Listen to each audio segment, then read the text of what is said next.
नमस्कार दोस्तों, स्वागत है आपका friends at preparation YouTube channel पर। और इस चैनल पर मैं लेके आता हूं रोजाना एजुकेशनल वीडियो। आज की इस वीडियो में हम लोग डिस्कस करेंगे करंट अफेयर और जनरल स्टडीज से रिलेटेड क्वेश्चन की। इस वीडियो को आप यूटिलाइज कर सकते हैं एज ए टेस्ट सीरीज के रूप में और चेक कर सकते हैं कि कितना आपका स्कोर बनता है। और हाँ, वीडियो के एंड में आप अपना स्कोर मेंशन करना ना भूलें। चलो स्टार्ट करते हैं फिर फर्स्ट क्वेश्चन के साथ। स्टार्ट करने से पहले मैं एक बात आपसे बोलना चाहूंगा, इस वीडियो के नीचे डिस्क्रिप्शन में आपको अदर वीडियो की भी लिंक मिल जाएंगे जिसे आप देख करके रिवीजन कर सकते हैं। साथ ही साथ इसके अलावा आप टेलीग्राम ग्रुप मेरा ज्वाइन कर सकते हैं जहां आपको लेटेस्ट अपडेट मिल सकती है और बाकी प्लेलिस्ट भी आपको वहां मिल सकती है। ठीक है, तो चलिए फिर स्टार्ट करते हैं फर्स्ट क्वेश्चन के साथ। फर्स्ट क्वेश्चन में आपसे पूछा जा रहा है, with reference to UNSC resolution 1267 sanctions committee consider the following statement. यानी कि यूनाइटेड नेशन का सिक्योरिटी काउंसिल जो है उसमें जो रेजुलेशन होता है उसके रिगार्डिंग में आपसे क्वेश्चन पूछा जा रहा है कि 1267 यानी कि 1267 जो रेजुलेशन पास हुआ था यूनाइटेड नेशन के अंदर उसके सिक्योरिटी काउंसिल के अंदर, उसके रिगार्डिंग में क्वेश्चन है। और आपके पास ये फर्स्ट स्टेटमेंट है और ये आपके पास सेकंड स्टेटमेंट है और नीचे ये आपके पास थर्ड स्टेटमेंट है। यानी कि तीन स्टेटमेंट आपको गिवन है। इन तीनों स्टेटमेंट को ध्यान में रखते हुए आपको बताना है कि करेक्ट स्टेटमेंट कौन सा है, उसके अकॉर्डिंग ही आपको चूज करना है ये चार ऑप्शन। ठीक है, पहले स्टेटमेंट देख लेते हैं। फर्स्ट स्टेटमेंट में आपसे बोला जा रहा है, the committee under the resolution 1267 can designate a person as global terrorist. यानी कि इस रेजुलेशन के अंदर ये काम किया जाता है कि वर्ल्ड लेवल पर कि कोई भी जो भी इलीगल एक्टिविटी करता है या कुछ ऐसा काम करता है जिसे ह्यूमन को थ्रेट है, ठीक है, तो उस बंदे को, उस पर्सन को यहां पे टेररिस्ट डिक्लेयर किया जा सकता है इस रेजुलेशन के हिसाब से। First statement. सेकंड स्टेटमेंट में आपसे बोला जा रहा है, it is one of the most important and active UN subsidiary bodies working on the effort to combat terrorism. Terrorism को डील करने के लिए, इसकी प्रॉब्लम को डील करने के लिए ये यूनाइटेड नेशन का एक सब्सिडरी बॉडीज है, ये बोला जा रहा है। और ये एक्टिव है, यानी कि अभी भी ये काम करती है, ये आपसे बोला जा रहा है। Most important and active United nation की है ये सब्सिडरी बॉडीज है, ये आपसे बोला जा रहा है, जो कि टेररिज्म को डील करती है। टेररिज्म यानी कि आतंकवाद की बात की जा रही है आपसे। तो ये सेकंड स्टेटमेंट हो गया।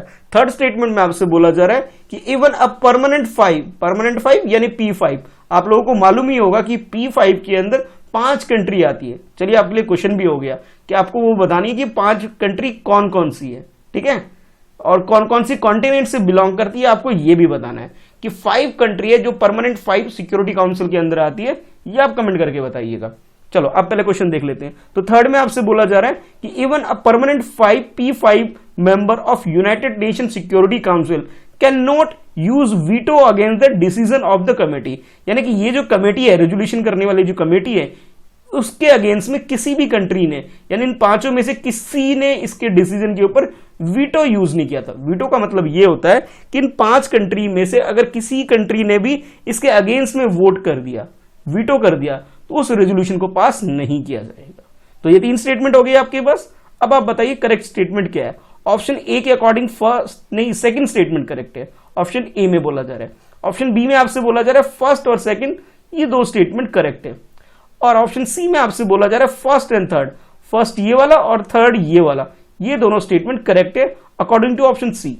और ऑप्शन डी में आपसे बोला जा रहा है 1 2 3, यानी कि तीनों ही स्टेटमेंट करेक्ट है। आपके अकॉर्डिंग करेक्ट स्टेटमेंट क्या है, क्वेश्चन को अटेम्प्ट करिए। इस क्वेश्चन की अगर करेक्ट आंसर की बात करें तो करेक्ट आंसर आपका ऑप्शन बी बन जाता है। बी का मतलब ये हुआ कि फर्स्ट स्टेटमेंट भी करेक्ट है और साथ के साथ सेकंड स्टेटमेंट भी करेक्ट है। ठीक है, तो इसका मतलब आप ये बोल सकते हो, जैसे क्वेश्चन के अंदर ये था कि फर्स्ट और सेकंड, थर्ड स्टेटमेंट को गलत बोला जा रहा है, इसके अंदर जो थर्ड स्टेटमेंट है वो गलत है, फर्स्ट और सेकंड स्टेटमेंट बिल्कुल करेक्ट है। ठीक है, अब डिटेल में देख लेते हैं। देखिए यूनाइटेड नेशन के अंदर क्या होता है, यूएन के अंदर एक सिक्योरिटी काउंसिल है जिसके अंदर मैं, जैसे मैंने आपको बताया, 5 कंट्री है जो कि वीटो यूज कर लेती है। ठीक है, तो उस वीटो को भी के बारे में, यानी कि उनको एक स्पेशल पावर दिया जाता है। और जैसे कि आपसे ये बोला जा रहा है कि ये यूनाइटेड नेशन का रेजोल्यूशन 1267 जो पास किया गया था, ये यूनाइटेड नेशन का एक ऐसा रेजोल्यूशन है जिसके अंदर किसी को भी ग्लोबल टेररिस्ट डिक्लेयर किया जा सकता है। अब जैसे कि आप जानते हैं कि जैसे मोहम्मद जो है उसके जो चीफ है मसूद अजहर, इसे इस रेजोल्यूशन के तहत इंटरनेशनल लेवल पर, एक ग्लोबल लेवल पर इसे टेररिस्ट डिक्लेयर किया गया है। इसका मतलब ये हुआ कि जो फर्स्ट स्टेटमेंट है आपका बिल्कुल करेक्ट हो जाता है। ठीक है, अब बात करते हैं सेकंड स्टेटमेंट की।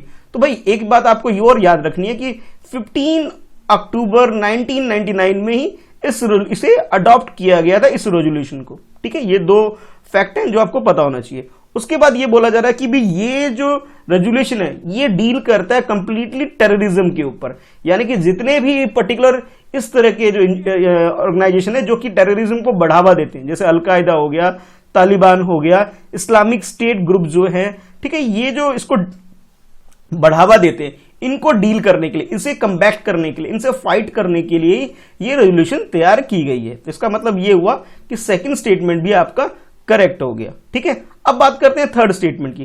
तो थर्ड स्टेटमेंट में क्या है कि भी इस प्रपोजल की अगर हम बात करें तो यूनाइटेड स्टेट यानी अमेरिका ने यूएनएससी में वीटो कर दिया था इसके रिगार्डिंग में कि भी इस प्रपोजल को पास करने में स्टार्टिंग डेज के अंदर। तो इसलिए आप ये बोल सकते हो थर्ड स्टेटमेंट जो है हमारा वो गलत हो गया।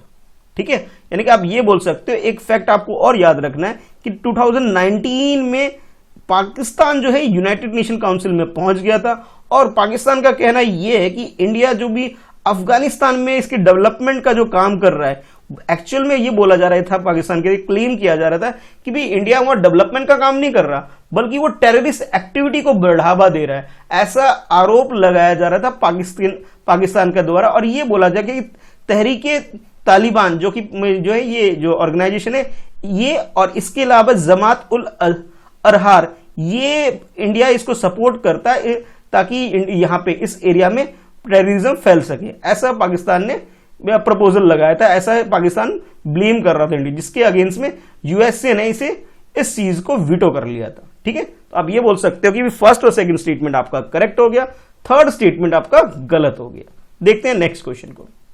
तो नेक्स्ट क्वेश्चन में आपसे पूछा जा रहा है कंसीडर द फॉलोइंग स्टेटमेंट। अब स्टेटमेंट क्या है, ये आपका फर्स्ट स्टेटमेंट है और उसके नीचे ये सेकंड स्टेटमेंट। और ध्यान रहे आपको जो स्टेटमेंट बतानी है करेक्ट स्टेटमेंट आइडेंटिफाई करना है।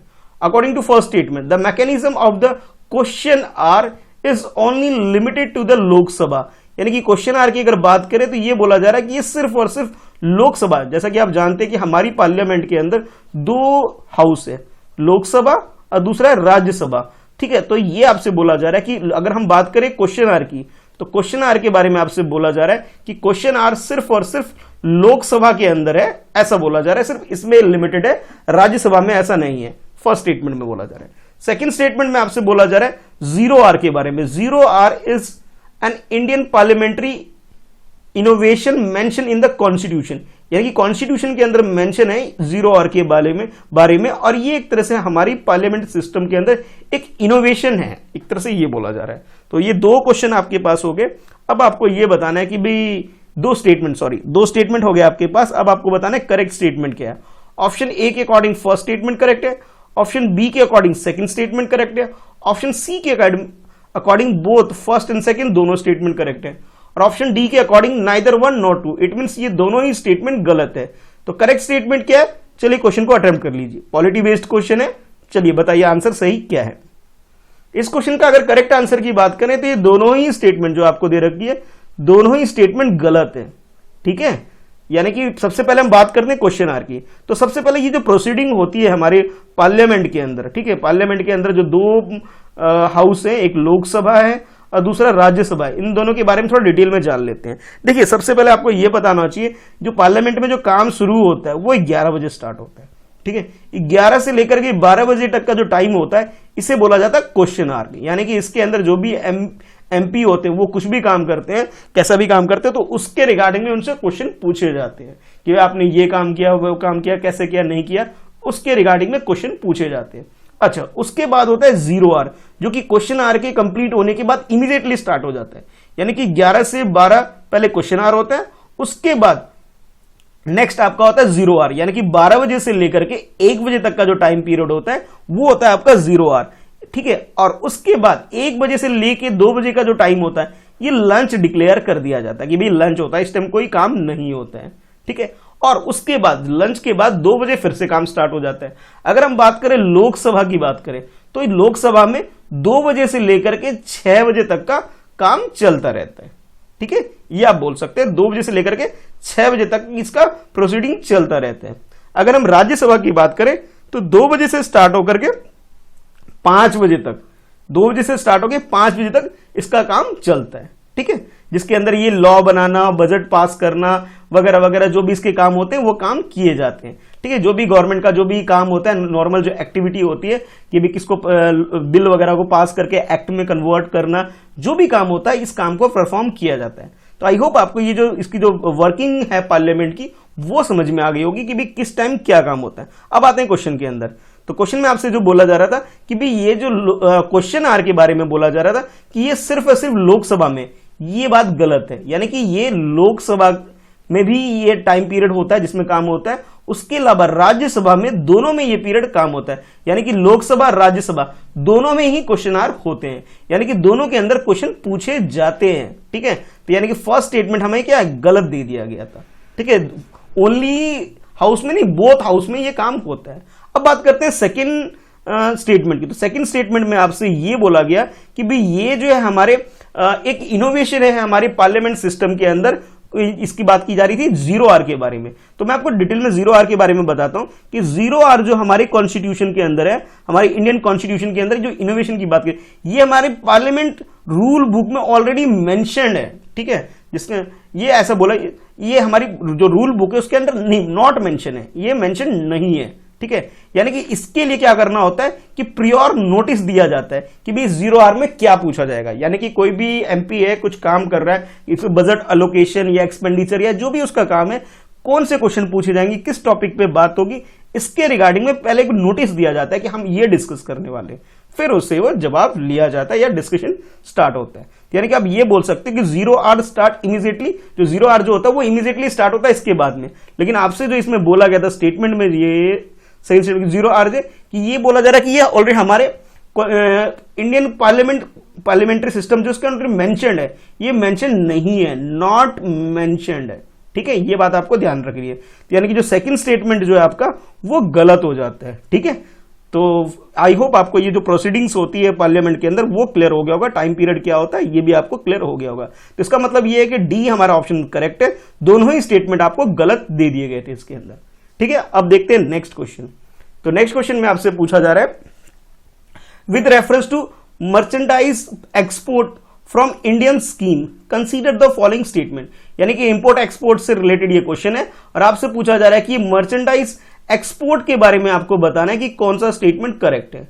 ठीक है, ये फर्स्ट स्टेटमेंट है और ये सेकंड स्टेटमेंट है। तो according to first statement, it is introduce under new import export code, यानी कि IEC के अंदर इसे इंट्रोड्यूस किया है हमारे कंट्री के अंदर मर्चेंडाइज एक्सपोर्ट के बारे में जो बात की जा रही है। सेकंड स्टेटमेंट में आपसे बोला जा रहा है it seeks to provide duty benefit to exporter, यानी कि जो भी ऑर्गेनाइजेशन या जो भी बिजनेस करते हैं और वो एक्सपोर्ट का काम करते हैं तो उसे बेनिफिट पहुंचाने के लिए ये चीज लाई गई है। क्या मर्चेंडाइज एक्सपोर्ट ये फ्रॉम न्यू स्कीम में जो लाया गया है, इसका अंदर जो मेन बेनिफिट है वो ये सोचा जाता है कि जो भी एक्सपोर्ट का काम कर रहे हैं उनको बेनिफिट दिया जाए। ठीक है, ये दो स्टेटमेंट हो गई। अब आपको बताना है कि इन दोनों स्टेटमेंट में से करेक्ट स्टेटमेंट क्या है और उसके अकॉर्डिंग ही आपको अपना आंसर चूज करना है। ऑप्शन ए के अकॉर्डिंग फर्स्ट स्टेटमेंट करेक्ट है, ऑप्शन बी के अकॉर्डिंग सेकंड स्टेटमेंट करेक्ट है, ऑप्शन सी के अकॉर्डिंग बोथ फर्स्ट और सेकंड दोनों ही स्टेटमेंट करेक्ट है। अगर हम बात करें ऑप्शन डी की, तो इसमें बोला जा रहा है neither one not two, it means ये दोनों ही स्टेटमेंट गलत है। तो करेक्ट स्टेटमेंट क्या है, चलिए क्वेश्चन को अटेम्प्ट कर लीजिए। तो इस क्वेश्चन के अगर करेक्ट आंसर की बात करें तो वो है आपका ऑप्शन बी।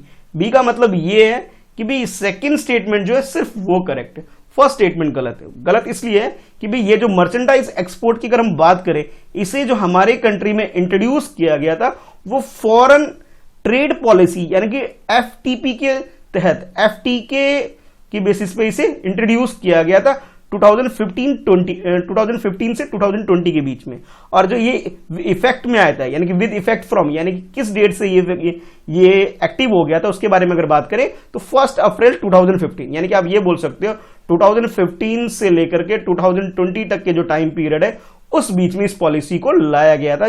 किसके थ्रू, फॉरेन ट्रेड पॉलिसी के थ्रू। ठीक है, और इसके अलावा ये जो अगर हम बात करें न्यू इंपोर्ट एक्सपोर्ट कोड की बात करें तो उसे ऑब्टेन किया गया था 1 सितंबर को। ठीक है, ये बात आपको ध्यान रखनी। इसका मतलब ये हुआ कि जो फर्स्ट स्टेटमेंट है आपका वो गलत है। अब थोड़ा जान लेते हैं कि आईईसी होता क्या है।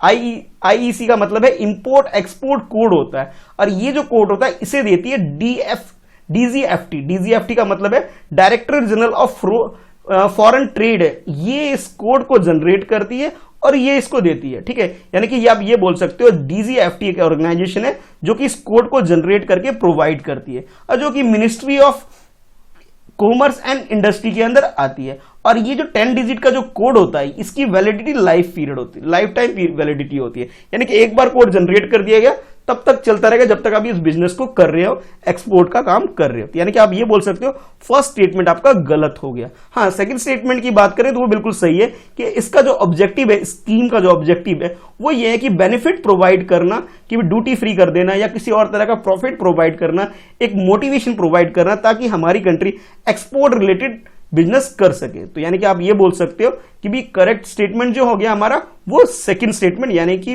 सेकंड स्टेटमेंट करेक्ट है, ऑप्शन बी हमारा करेक्ट है। यानी कि आप ये बोल सकते हो जितने भी मैन्युफैक्चरिंग सेक्टर है हमारी कंट्री के अंदर, जो एमएसएमई सेक्टर या कोई भी ऐसा सेक्टर जो कि एक्सपोर्ट का काम करना चाहती है, प्रोडक्शन का काम करती है, उसको मोटिवेट करने के लिए ये स्कीम लाया गया है।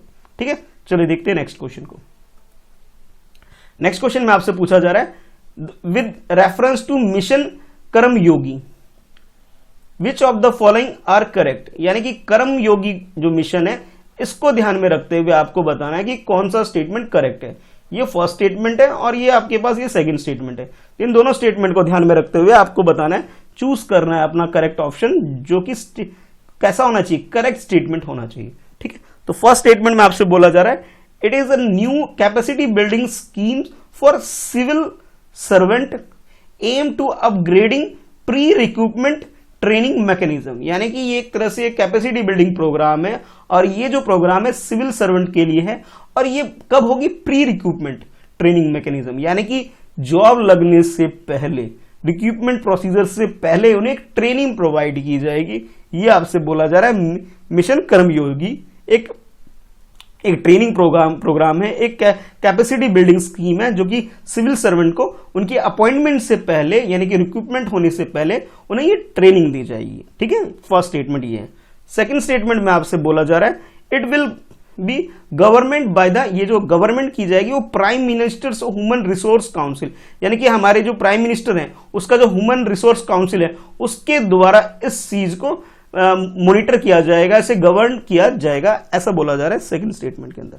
दो स्टेटमेंट हो गए, अब आपको बताना है करेक्ट स्टेटमेंट क्या है। ऑप्शन ए के अकॉर्डिंग फर्स्ट स्टेटमेंट करेक्ट है, ऑप्शन बी के अकॉर्डिंग सेकंड स्टेटमेंट करेक्ट है, ऑप्शन सी के अकॉर्डिंग बोथ 1 और 2 दोनों ही स्टेटमेंट करेक्ट है, और ऑप्शन डी के according neither 1 not 2, it means दोनों ही स्टेटमेंट गलत है।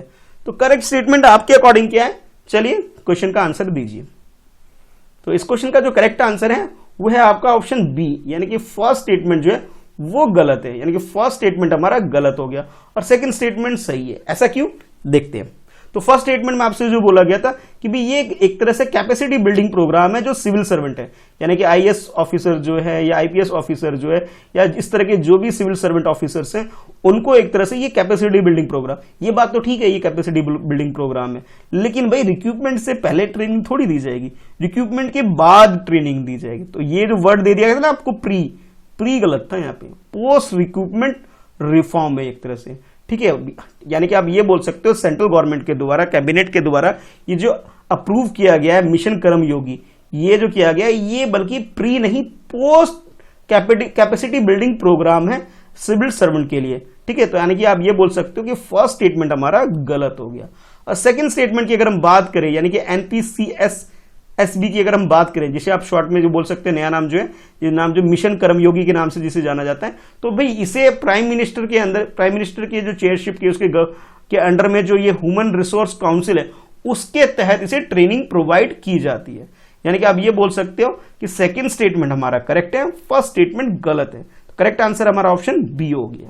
ठीक है, चलिए देखते हैं नेक्स्ट क्वेश्चन। इस क्वेश्चन में आपसे पूछा जा रहा है with reference to national commission for backward class consider the following statement, यानी कि ओबीसी के रिगार्डिंग में जो भी अदर बैकवर्ड क्लास जो है उसके रिगार्डिंग में अगर हम बात करें, बैकवर्ड क्लास के बारे में बात करें, तो उसके रिगार्डिंग में जो कमीशन है हमारी कंट्री के अंदर, उसके रिगार्डिंग में आपके पास ये स्टेटमेंट है। फर्स्ट स्टेटमेंट ये है, सेकंड स्टेटमेंट ये है। अब आपको ये बताना है कि भी करेक्ट स्टेटमेंट क्या है, इनके बारे में सही स्टेटमेंट क्या है। ठीक है, चलिए देखते हैं फर्स्ट स्टेटमेंट। तो फर्स्ट स्टेटमेंट में आपसे बोला जा रहा है, it is a statutory body under the ministry of social justice and empowerment. यानी कि एक तरह से ये स्टैच्यूटरी बॉडी है। स्टैच्यूटरी बॉडी का मतलब है जिसे एक्ट पास करके जिसे बनाया जाता है। ठीक है, यानी कि कॉन्स्टिट्यूशन में मेंशन नहीं होता, कॉन्स्टिट्यूशन में इसका कोई लेना देना नहीं है। एक एक्ट ला करके, एक बिल को एक्ट में कन्वर्ट करके फिर इस तरह की बॉडी का कंस्टिट्यूट किया जाता है, इसे बनाया जाता है, ऐसा आप बोल सकते हैं फर्स्ट स्टेटमेंट में। सेकंड स्टेटमेंट के अकॉर्डिंग बोला जा रहा है, it has all the power of civil court. यानी कि सिविल कोर्ट क्या है, यानी कि आप ये बोल सकते हो, यानी कि हाई कोर्ट के अलावा, डिस्ट्रिक्ट कोर्ट के अलावा, जिस तरह इनके पास जो पावर होती है, सिमिलर काइंड ऑफ पावर इनको भी दिया जाता है। सेकंड स्टेटमेंट में बोला जा रहा है। अब आपको बताना है कि करेक्ट स्टेटमेंट क्या है। ऑप्शन ए के अकॉर्डिंग फर्स्ट स्टेटमेंट करेक्ट है, ऑप्शन बी के अकॉर्डिंग सेकंड स्टेटमेंट करेक्ट है, और ऑप्शन सी के अकॉर्डिंग बोथ 1 और 2 ये दोनों स्टेटमेंट करेक्ट है। अगर हम बात करें ऑप्शन डी की, जिसमें बोला जा रहा है नाइदर 1 नॉट 2, इट मींस ये दोनों ही स्टेटमेंट गलत हैं। ठीक है, तो आप ये बताइए करेक्ट आंसर आपका क्या है इस क्वेश्चन को अटेम्प्ट करके। तो इस क्वेश्चन की अगर करेक्ट आंसर की बात करें तो वो है आपका ऑप्शन बी। बी का मतलब ये है कि सेकंड स्टेटमेंट ही सही है, फर्स्ट स्टेटमेंट गलत है। यानी कि आप ये बोल सकते हो ये स्टैच्यूटरी बॉडी की जो बात की जा रही है वो गलत है। ये स्टैच्यूटरी बॉडी नहीं है, बल्कि ये कॉन्स्टिट्यूशनल बॉडी है। कॉन्स्टिट्यूशनल बॉडी का मतलब ये है कि हमारे कॉन्स्टिट्यूशन के अंदर इसके बारे में मेंशन है। यानी कि आप ये बोल सकते हो कि आर्टिकल 338 के अंदर अमेंडमेंट करके, यानी कि आप ये बोल सकते हैं इस आर्टिकल के अंदर अमेंडमेंट करके इस चीज को लाया गया, इस इंस्टीट्यूशन को हमारे कंट्री के अंदर लाया गया है। यानी कि आप ये बोल सकते हैं जो आर्टिकल 338 था इसके अंदर सेकंड अमेंडमेंट किया गया था। यानी कि आप इसे बोल सकते हो 338B के अंदर ये मेंशन है।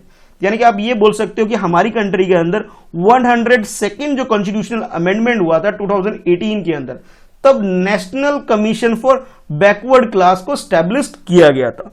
तो इसका मतलब क्लियर हो गया कि फर्स्ट स्टेटमेंट आपका गलत हो गया। लेकिन अगर हम बात करें पहले ये जो इंस्टीट्यूशन था, पहले की बात करें, प्रीवियसली अगर पहले की बात करें तो ये स्टैच्यूटरी बॉडी ही था, लेकिन बाद में इसे कह सकते हो एक लॉ पास करके इसे हमारे कॉन्स्टिट्यूशन के अंदर भी मेंशन कर दिया गया अमेंडमेंट करके। पहले ये ministry of social justice and empowerment के अंदर ही आया करता था। ठीक है, लेकिन पहले स्टैच्यूटरी बॉडी थी, लेकिन अब ये क्या बन गई है, कॉन्स्टिट्यूशनल बॉडी बन गई। कैसे बन गई, आर्टिकल 338 में इसे मेंशन कर दिया गया। तो आप ये बोल सकते हो कि भी फर्स्ट स्टेटमेंट जो है हमारा वो तो हमारा गलत हो गया। मैं बात कर रहा हूं इस स्टेटमेंट की। ठीक है, और सेकंड स्टेटमेंट की बात करें कि इसकी पावर की बात करें, फंक्शन और पावर की बात करें, तो ये बात बिल्कुल सही है कि जो एक हाई कोर्ट के पास या डिस्ट्रिक्ट कोर्ट के पास जो भी पावर होती है, ठीक है, उस इस तरह की वो सिमिलर पावर, यानी कि सिविल कोर्ट के पास जितनी भी पावर होती है इस तरह की पावर इस इंस्टीट्यूशन को दी गई है।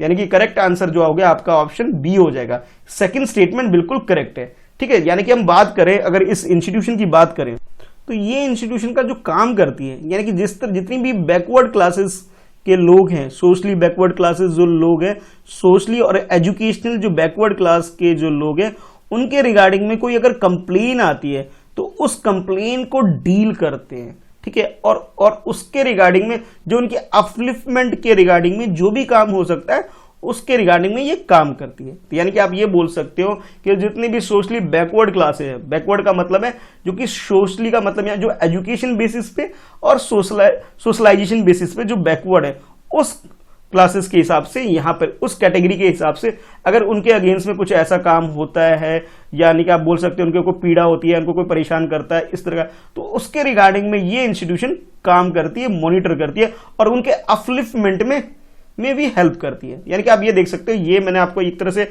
इनका हायरार्की भी आपको दिखा रहा हूं यहाँ पे कि हायरार्की कैसी है। यानी कि इसके अंदर एक चेयरमैन होता है, इस इंस्टीट्यूशनल कॉन्स्टिट्यूशनल बॉडी के अंदर चेयरमैन होता है, उसके बाद एक वाइस चेयरमैन होता है, फिर मेंबर्स होते हैं। ठीक है, इस तरह होती है। और फिर ये सेक्रेटरी होता है, इसके अंदर सेक्रेटरी को 2 पार्ट्स में डिवाइड कर लिया जाता है, एडमिनिस्ट्रेटिव विंग में और रिसर्च विंग में। एडमिनिस्ट्रेटिव विंग यानी कि एडमिनिस्ट्रेशन का काम करती है कि भी किस तरह के काम होने चाहिए, और रिसर्च विंग जो होती है वो उनके अपलिफ्टमेंट कैसे होगा, कैसे वो काम करेगी, आगे बढ़ेगी ये सोसाइटी के अंदर, उसके रिगार्डिंग में काम करती है। यानी कि जो भी आप ये बोल सकते हो कंप्लेन वगैरह को डील करने वाला काम एडमिनिस्ट्रेटिव विंग करती है और इनके अपलिफ्टमेंट वाला जो काम है वो रिसर्च विंग करती है। बाकी आप डिटेल में देख सकते हो, इसके सब पार्ट में क्या क्या आते हैं। ठीक है, तो ये था आपका आज का ये क्लास, जिस क्लास के अंदर मैंने ये क्वेश्चन आपसे डील किया।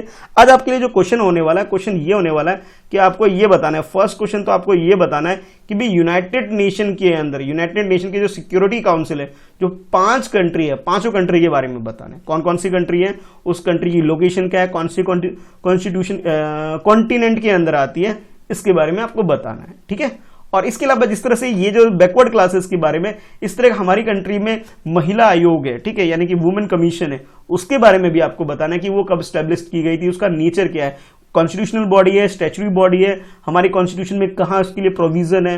ठीक है, उसके बारे में आपको आंसर करना है। तो 2 क्वेश्चन है आपके पास। क्वेश्चन 1 में आपको यूनाइटेड नेशन के जो परमानेंट 5 है, P5 के बारे में डिटेल में बताना है, और सेकंड में आपको महिला आयोग यानी कि जो वुमेन कमीशन है, उनके वेलफेयर के लिए जो काम करते हैं, उसके रिगार्डिंग में कॉन्स्टिट्यूशनल पॉइंट्स आपको बताने हैं कि भी कॉन्स्टिट्यूशन में कहाँ मेंशन है, क्या पावर है, कौन हेड है, वगैरह वगैरह। ठीक है, चलिए फिर मिलते हैं नेक्स्ट वीडियो में। आज की इस वीडियो में इतना ही है, नेक्स्ट वीडियो में मिलेंगे फ्रेंड सेट प्रिपरेशन पे। और हाँ, अगर अभी तक आपने चैनल सब्सक्राइब नहीं किया तो सब्सक्राइब कर लीजिए, और इस वीडियो को ज्यादा से ज्यादा शेयर करिए ताकि मैं मोटिवेट हो सकूं। ठीक है, और आपके लिए और अच्छा कंटेंट ला सकूं। वीडियो के नीचे डिस्क्रिप्शन में आपके पास लिंक है जहां से आप रिवीजन कर सकते हैं, मेरा टेलीग्राम ग्रुप भी ज्वाइन कर सकते हैं।